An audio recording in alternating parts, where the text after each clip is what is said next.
Eh bien, bonjour, on reçoit aujourd'hui Patrick Carpentier. Alors, on est obligé de te présenter parce que tu es Ouais. t'es derrière la caméra et finalement, on ne te connaît pas. Tu es photographe dans l'âme, photographe depuis longtemps, photographe on va dire, des plus grands, sans fanfaronnade, des Johnny, des Sylvie, des Aznavour, des Bowie, des Tina Turner. Euh, mais comment tout a commencé pour toi? D'abord, ton enfance, c'était comment un peu? Ben, ça a commencé moi à l'école. Et donc quand je devais avoir 12-13 ans. Et donc c'est parti d'un prof de français qui avait... c'était une bonne idée, je crois que ça devrait peut-être se refaire ça un petit peu dans les écoles, ça donnerait de la motivation aux gamins. Il nous avait dit, bon bah venez avec un appareil photo, un magnéto, et puis donc par groupe de deux, il nous envoyait dans Paris. Et on allait interviewer et photographier qui on voulait. Ça pouvait être le boulanger, comme le boucher, comme euh, n'importe qui, C'est sympa ça. un homme politique, un artiste. Et donc moi j'avais choisi à cette époque-là l'aviation. Donc j'avais rencontré tous les plus grands pionniers de l'aviation, le patron de Mermoz, de Saint-Exupéry, Adrienne Bolland, Forman, enfin la femme de Forman, Madame Guillaumet. Et j'avais fait une exposition en plus de ça à l'école. Et je les ai tous fait venir, D'accord. avec les photos, interviews et tout. Donc ça a même déclenché un truc dans la presse, puisque le François avait fait tout un article à l'époque. Et puis bon, je m'étais aussi, j'avais fait aussi un autre truc sur l'Opéra de Paris. Ouais. Ça m'avait un peu plus gonflé, donc je ne suis pas resté trop longtemps. Et c'est en rentrant chez moi, je suis passé devant l'Olympia. Et puis là, ce jour-là, il y avait Marcel Amont qui faisait 2 mois et demi d'Olympia. D'accord. Donc ce qui aujourd'hui, Là, on attaque les années 70, là. voilà, Ouais. ce qui aujourd'hui, ce serait impossible, quoi. Et donc de Marcel Amont, bah, moi j'étais gamin, j'avais 12 ans. Donc un gamin de Ouais. 12 ans, tu le vires pas. Non. Tu lui dis, tiens, petit, pousse-toi, mais on te vire pas. Ouais. On te dit pas, tiens, tu as un badge. Voilà, ouais. Puis à l'époque, il n'y avait pas tous ces badges encore, ça n'existait pas. Ouais. Et donc, de Marcel Amont, il m'a présenté à Aznavour. Beko m'a pris comme le petit de l'Olympia. On m'a présenté Bruno Cocatrix, bien sûr, c'était un incontournable, qui était le directeur de l'Olympia, qui lui m'a fait un badge qui était grand comme ça, attitré à l'année. D'accord. Je faisais venir toute ma famille à tous les concerts, qui étaient même des concerts privés. J'ai fait des concerts de Johnny où c'était que des réservations à une fortune, quoi. Ouais. Et qui, d'ailleurs, il n'y avait même pas d'image dans la presse qui existe, parce que j'étais le seul à faire les photos. Ouais. Mais moi, je faisais ça en tant qu'amateur complet, quoi, pour m'amuser. À quel moment tu as eu une envie que ça devienne un métier pour toi? Toute la période amateur, c'était la période assez compliquée par les émulsions qui étaient très mauvaises.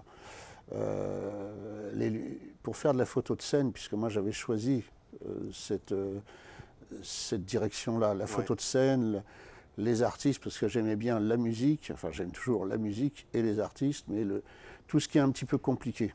Ouais.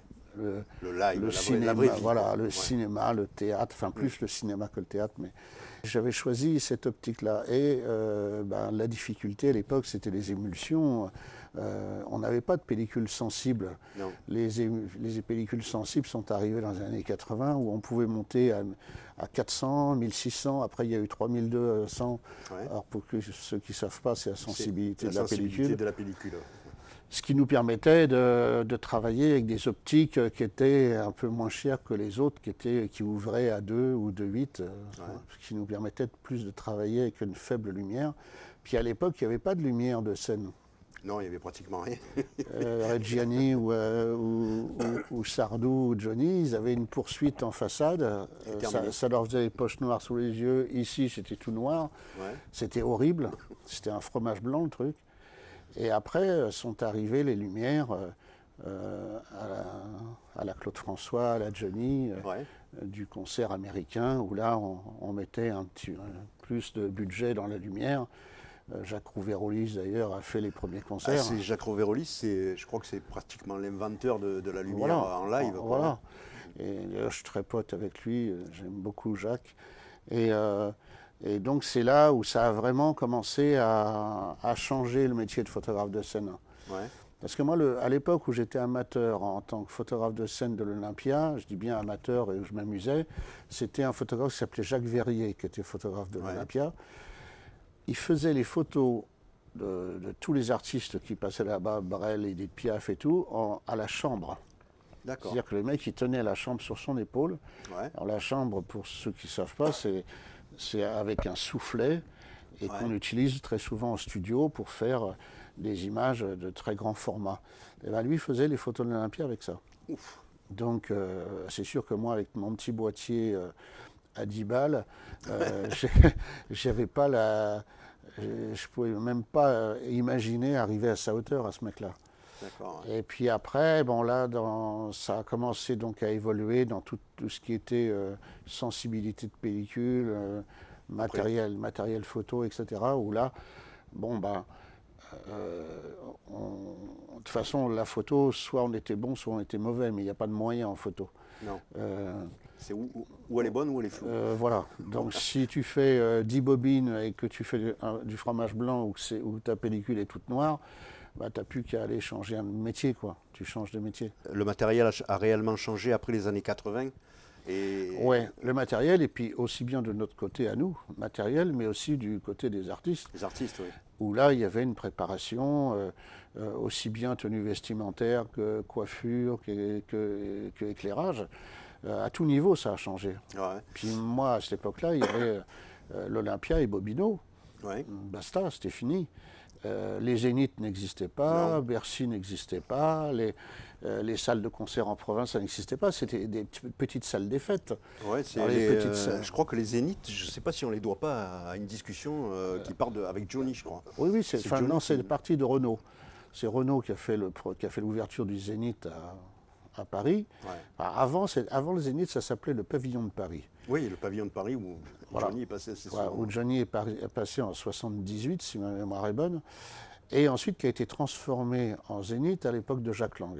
D'accord. Et c'est lui qui l'a nommé le Zénith, et que donc ensuite ils ont fait un Zénith par grande ville. Par Grande Ville, oui. Mais c'est vrai que Johnny a fait le Zénith après Renault. D'accord. Après, il y a eu Bercy. Et là, Bercy, ça a été Julien Clerc qui a fait le premier Ouais. concert à Bercy.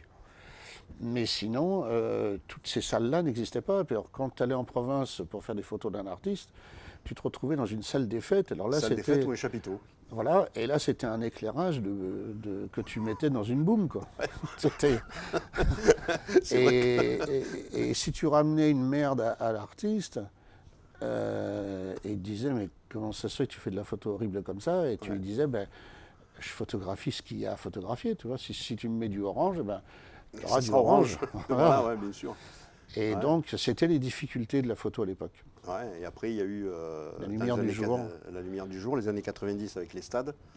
où ça Alors a là, démarré. c'est une autre dimension. Là, c'est notre dimension. Parce que, en fait, quand on parle de l'Olympia, on est pratiquement dans, on va dire, à taille humaine dans une cuisine. Et quand on parle du Zénith, on est dans un séjour. Et quand on parle d'un stade, alors là, ben, on est dans le jardin, quoi. Oui. L'emplacement Alors, ne doit pas être le même. Pour prendre une photo, les scènes sont immenses. Alors tout augmente, la difficulté augmente parce que le contrat n'est plus du tout le même. Moi j'ai toujours travaillé tout seul. Ouais. Les assistants, j'en voyais pas l'utilité. Mais arrive à un moment donné, si on te demande de faire un Stade de France, c'est pas du tout. Et des fois, tu as un soir Oui. pour réaliser la pochette de disque. Mais il va toujours manquer à la pochette de disque la photo que tu n'as pas faite. Ouais. Donc tu prends l'exemple d'un Stade de France, tu es obligé d'avoir une équipe de photographes avec toi. Oui. Parce ça, qu'il tu peux pas être partout. il te faut les grands angles, et tu sais que les feux d'artifice ils vont démarrer à tel endroit, des effets de scène à tel endroit, il te faut des ambiances de public. Ouais. Parce que quand ils vont faire la pochette, ils vont te demander la photo que tu n'as pas, bizarrement. Ouais. Dans ces cas-là, c'est plus pareil, c'est plus de la photographie d'un seul personnage. Ouais. Là, c'est une équipe, et il faut que tu aies une équipe que tu puisses avoir confiance. Quand on travaille avec des Français et quand on travaille avec des Anglo-Saxons. C'est pas pareil. Les anglo-saxons, eux, ils sont là et viennent faire leur concert. Ouais. Ils s'en foutent. Maintenant, ils peuvent très bien aimer une image. Ils vont tomber sous le charme d'un photographe. Mais eux, ils sont business. C'est business, oui. Ils sont précis à l'heure. Voilà. Chuck Berry, oui, l'heure, c'est Ah, vachement oui, oui. important pour eux. Chuck Berry, quand il venait faire ses concerts en France, il arrivait à telle heure, il montait sur scène. Que tu sois prêt ou pas prêt, il n'en avait rien à foutre, lui. Ouais. L'heure, c'est l'heure, il montait sur scène. Et au moment du rappel, des fois, il ne faisait pas le rappel parce qu'il regardait discrètement sa montre et l'heure arrivait à la fin. Et il partait. Ouais. Et des fois, il n'y avait pas de rappel. Donc tout le monde disait, oh, qu'est-ce qui se passe et tout. Mais il faut savoir que les anglo-saxons, quand ils ont pris une décision, même de quitter la scène, moi, je l'ai vu, un artiste qui était vexé parce qu'il s'était passé quelque chose dans le public, il a posé le micro par terre, il s'est tiré. Et terminé. Tu n'as pas de suite, il revient dans la loge, il monte dans la voiture, c'est fini. Et donc les anglo-saxons sont comme ça. Ils sont ils se font payer avant aussi. Tu vois. Et il y a toute une c'est pas pareil. Et Elton John, quand il va te dire bon, je t'accorde 2 minutes. Oui, c'est 2 minutes. Voilà. Et si tu veux entamer la 3e minute, ton appareil photo il va voler en éclats. Ouais. Parce que les mecs de sécurité sont payés pour faire respecter la phrase qu'il a dit. Ouais, Tu vois, c'est comme ça que ça se passe. C'est très précis, oui. Voilà. J'ai eu l'occasion, c'est très très précis. Très précis. Alors, Mais il n'y a pas que sur lui. Hein. Par contre, après, tu passes dans la phase pote où, là, dans ces cas-là, il y a un un peu de business. complicité. Voilà. Bon, moi, j'ai fait, par exemple, le mariage d'Annie Lennox de Rhythmix. Oui. Tu fais ce que tu veux. Tu fais ce que tu veux. C'est parce que c'est elle qui te demande, elle a confiance en toi. Et dans ces cas-là, vas-y, tu fais toutes les photos que tu veux. À l'heure actuelle, c'est bien différent, je pense. Déjà, pour moi, c'était pour moi, ce que moi je pense aujourd'hui de la photo, enfin de la photo de spectacle, c'est la fin d'un métier. Parce qu'on va vers une communication beaucoup plus rapide par la vidéo, par les réseaux sociaux, par Internet, par les photos sur les iPhones. Donc on fait de moins en moins appel aux photographes professionnels.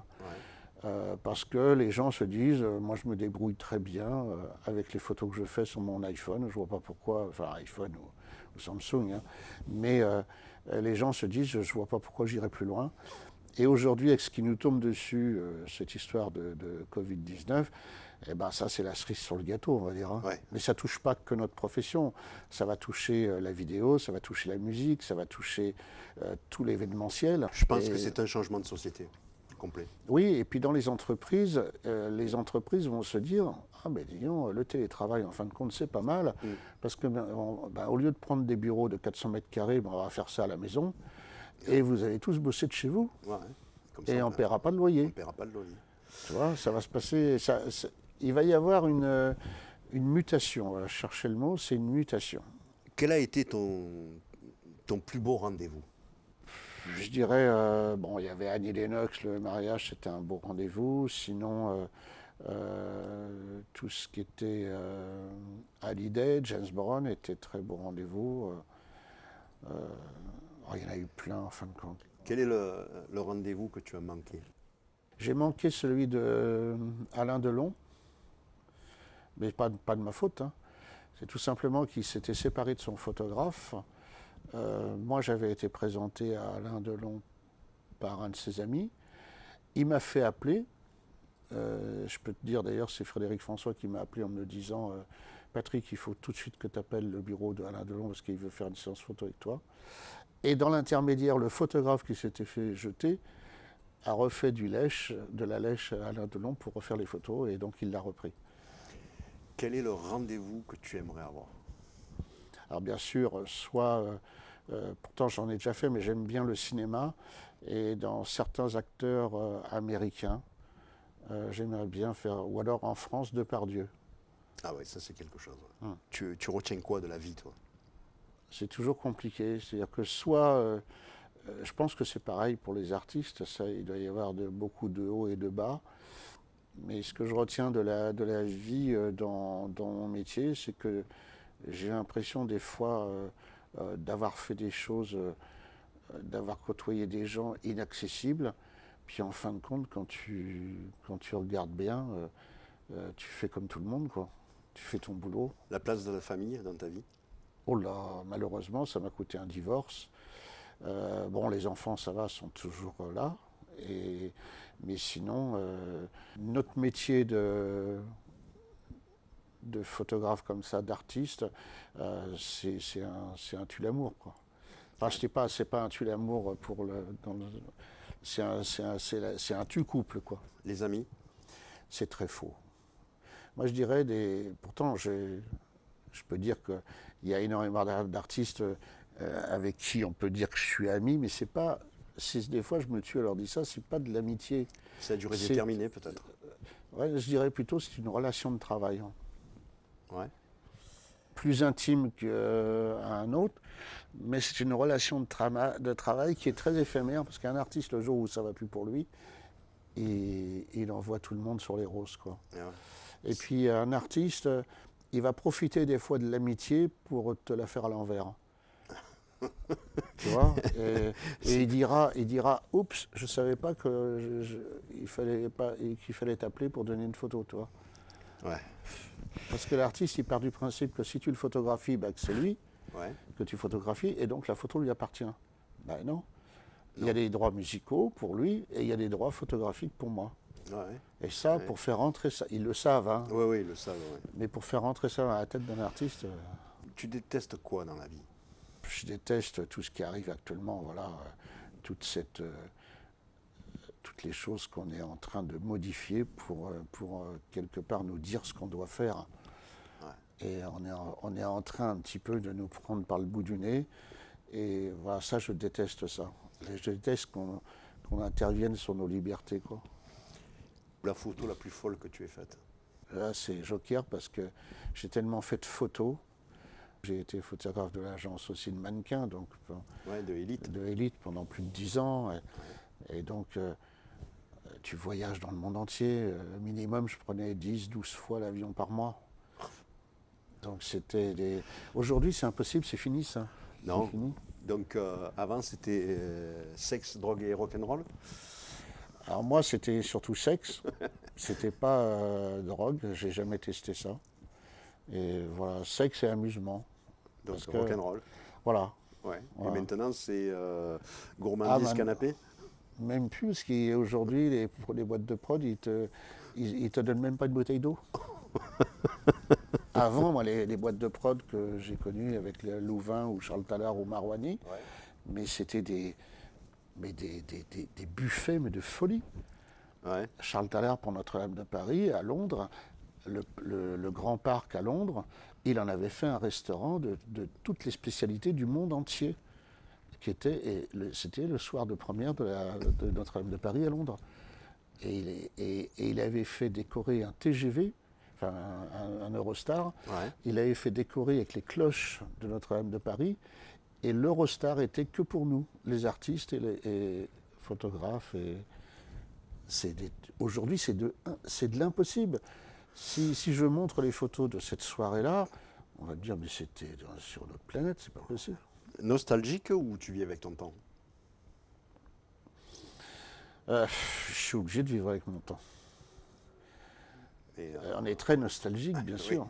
On est très, très nostalgique, mais malheureusement, il faut faire avec. Pour ou contre le permis à points? Alors, je suis archi contre, parce que pour moi, un diplôme qu'on a eu dans les années 70, un diplôme... On est d'accord sur un point, c'est que je pense que quand on a signé un contrat, on ne doit pas en changer les termes. Ben, normalement, d'ailleurs, le permis à points, pour moi, n'est pas applicable.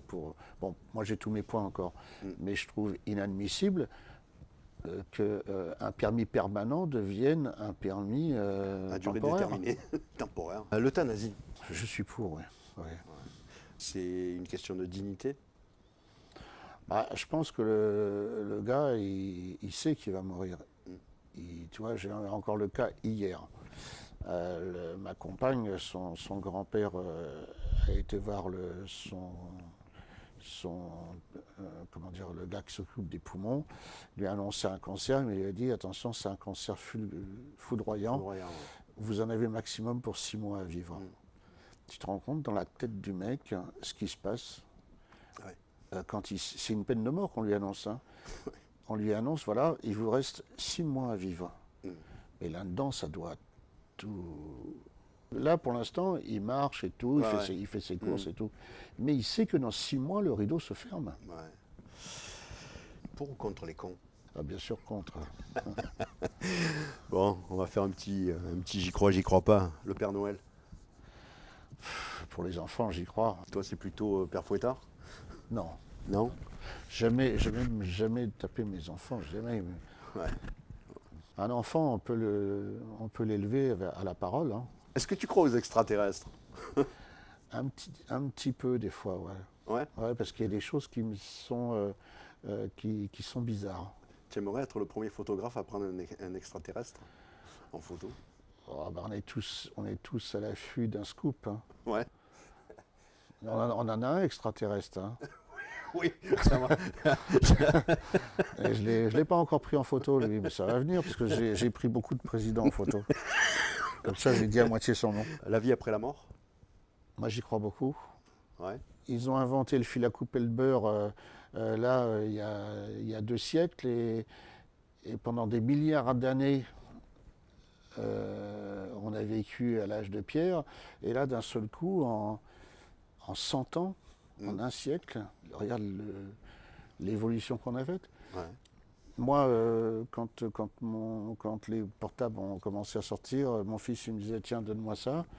Toc, toc, toc, toc, toc, toc, toc. Et voilà, et le truc était paramétré et tout. Ouais. Alors que le gamin, il a même pas lu la notice d'emploi. Parce que tu as confiance en l'être humain. Pas trop, de moins en moins. Moins en moins. Est-ce que tu penses qu'un jour, il pourrait y avoir la totalité des êtres humains main dans la main? Non, ou alors il faudrait vraiment. Ça sera dur. Je dis pas que c'est impossible, mais ça sera très dur. Ton plat préféré? Ah, je suis très, très français, moi c'est steak frites. Ton moment préféré dans la journée? Ou la nuit? J'ai pas de. Je suis un bosseur, moi. Donc, je m'arrête jamais. Ton acteur préféré? Oh, il y en a plein. J'adore les Américains. Moi, je trouve que les Américains, il y a pas photo, quoi. Ils savent tout faire. Bah oui, et puis même au niveau musique. Hein. Ouais. Ton film préféré? La ligne verte que j'ai adorée, Ta chanson? j'en ai pas. Parce que. Enfin, si, j'ai. Il y a certaines chansons qui m'ont marqué plus que d'autres parce que c'est l'interprétation, mais il y en a tellement, il y en a beaucoup de chansons qui sont. Mais c'est sûr que là encore. Je crois que les chansons, c'est plus un moment. On va écouter une chanson, si on l'a choisi, hein, on va écouter une chanson en fonction de notre humeur. Bah, moi, je suis plus dans les années 70, tu vois, tous les tubes qui sortaient les uns derrière les autres. Et que maintenant les jeunes reprennent aujourd'hui parce qu'ils se disent putain, waouh, quand même, il y avait des tubes à l'époque. Ah oui. On savait. De toute façon, c'est ce qui recommence aujourd'hui. Oui, mais il y avait des tubes en France, mais ça faisait plutôt surprise party que tous les Américains, les Anglais, les trucs qu'ils ont fait, mais de folie, quoi. Scorpion, des slows de folie, quoi. Un dernier mot? Par rapport à mon métier de photographe, le monde change tellement que maintenant, mon truc, c'est d'aller plus vers le privé. Tu vois, donner plus de mon temps, ma profession de photographe, que ça soit plus à l'accessible, quoi, aux particuliers. En particulier. Ouais. Que de faire toujours les stars et tout, alors que j'adore faire les pressbooks, tu vois, tous ces trucs-là. Ouais. Et ça, c'est là-dedans que je me lance de plus en plus. Eh bien, écoute, je te remercie. Bah, de rien. J'ai passé un agréable moment. J'espère que toi aussi. Oui, oui, oui, très bien, ça s'est bien passé. Merci beaucoup.